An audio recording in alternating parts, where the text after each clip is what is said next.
What's up, world? Welcome back to my channel. It's not just you with Keisha Mack. Imagine going to your app to finalize everything for your upcoming cruise. And while you're in that app, you get a notification from Cruise News about the ship you're about to board. Well, baby, this just happened to me a couple of days ago. So, by now, most of you have heard about the situation on board Virgin Voyages with the hairstylist who got arrested for doing massages. Yeah, I said I wasn't going to touch this because I don't do cruise news. But by me about being by me getting ready to get on this ship, I'm sitting here like, wow, this is crazy to me. Like it happens, but I'm a person that goes to the spa. I typically don't get massages at the spa on board a ship because I do get massages at home on a regular. So I'm not spending that money on a ship to get a massage, but I do like to go to the thermal spa. But this situation really brought up some questions for me that I've just been thinking, like, how on both sides, how does this even happen? Now, as a woman, and I just want to have a conversation with y'all about this and tell me what you think. As a woman, I'm overly conscious of my safety and the surroundings that I'm in. I've never been to a salon that books massages unless it's an all-in-one, but never on board a cruise ship. Most of your cruise ships, your hair salon and your spa are different, two different places. The spa is normally the place that would do the massages. I've never even heard of such a thing. So that was my first thing. So then I started thinking about this, like, how does this even happen? Like, for real, how did this guy even, how was he even able to get away with this? There's no way he was working alone. And if he was, hey, I would be surprised. So the article says that he had been offering women massages if they booked additional hair appointments with him. Okay, I'd be leery of that because I've never been offered a massage, a free massage, on board any cruise ship. Massages are more on cruise ships. So it's like, okay, how do we get here? How did no one else know? He said it said the article said that he had been doing this for 2 weeks. And he said he was giving the women offering massages for therapeutic reasons. This is what the article said. Not Keisha's words. Read the article. It was in USA Today. It came out on July 7th. And it says he was taking these women to a private room in the barbershop. Did the barber know? Were they working together? Was the barber getting kickbacks off of this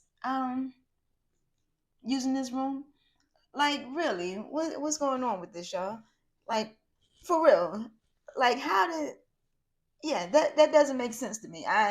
I'm curious to know. So, I'll probably be following this story if they decide to give any more updates and information, because yeah, I would be surprised if the investigation doesn't turn up that somebody else was in on this. That this guy wasn't acting alone, and he was a young guy. I think the article said. Let me see.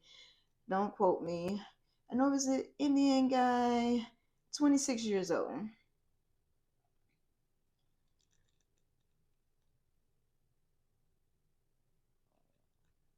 And they had to book 3 salon appointments with him in order to get this. So, yeah, that's just crazy to me. Do y'all know how much the salon cost on board the ship?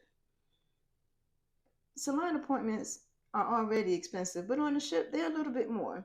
Same thing with massages and stuff. You're paying for the experience, so they're a little bit more. Where was this private room at? In the barbershop that nobody saw these people going in there. What time was he offering these free massages? Was it during the day, early in the morning, late at night? You see what I'm saying? Like, my mind hearing stuff like this, it's just like, how did this happen? And nobody thought any of these actions were sketchy. Like, how do I get a free massage on a ship? It is not advertised to anybody else. this is not common knowledge that this is going on. And I don't want to sound like I'm victim shaming at all, but as a woman, these are the things that I think about. And it could just be, it could not just be me being a woman. I'm always conscious of my surroundings, my environments, the situations I put myself in addition to me being in the military. The military always teaches you to be vigilant. So I'm probably more vigilant than the average person. But these are just some of the questions that I had. And then why not book the massage in the spa? Why are we going in the back room? It's just so many questions that I would have. But there are so many women that get caught up in these situations because we're so trusting sometimes. Now, I have had an experience where I did feel uncomfortable at a massage place one time. Now, I'm open to getting massages from men and women, but it depends on where I go. But I did have a situation where I felt like the guy was like getting a little too close to the areas that they typically don't touch. But when I told him, hey, you're doing a little too much. I'm not comfortable with you going that far. He did stop, so there was no issue behind that after that. The rest of the massage, I was able to get through it because if I had felt too uncomfortable, I definitely wouldn't have stopped it. But again, I highly doubt that this guy was working alone, and I would be curious to find out if any more information were to come out about this, which I highly doubt. Typically things like this, because it's handled by the FBI, the ship won't know what's going on or follow up on it typically. And the guy didn't work directly for Virgin. He was hired through a third party company. But yeah, so tell me what you guys think. I'm just curious to know what you guys think. Am I the only one that's thinking about, like, wow, is it just me being a woman? Is it just me being hyper vigilant? Yeah. Like I said, I wasn't going to touch this, but then I just decided, I have so many questions, especially since I'm about to board Brilliant Lady coming up soon, and I will be going to the spa. But yeah, I won't be getting my hair done. All right, guys, that's all I had. I just wanted to see what you guys thought. Let me know your thoughts in the comments. Is it just me? Does anybody else have any questions like this? What other questions would you ask yourself about this whole situation? Because this is a lot, and it's a lot to think about.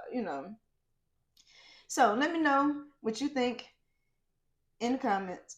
Oh, and another thing that I thought about.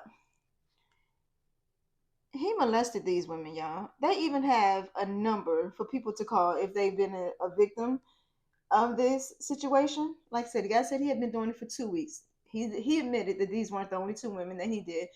He said that he had been offering these services to other women, again, for therapeutic reasons. But guys, the penalty, the maximum, I'm not going to say the penalty, the maximum penalty for these charges is 2 years. 2 years per count. So right now they have two women that have come forward. If he got charged for both women, the max he could get is 4 years. Does that seem right? Does that seem justifiable? I don't know. Tell me your thoughts. As a woman, had I been violated like that, I do feel like 2 years would not be enough to. Yeah, 2 years is not enough. That's just my thoughts, my opinions. Again, let me know your thoughts, your opinion, what questions you would have had going into this, and what questions you may have after the fact. Because, like I said, I'm just confused, and maybe it's just me. But I highly doubt it. Because, as my channel says, it's not just you. And I know if I got these questions, somebody else probably have these same questions. But don't forget to like, comment, subscribe, and share my channel. Help me on my growth. Thanks for tuning in. Peace.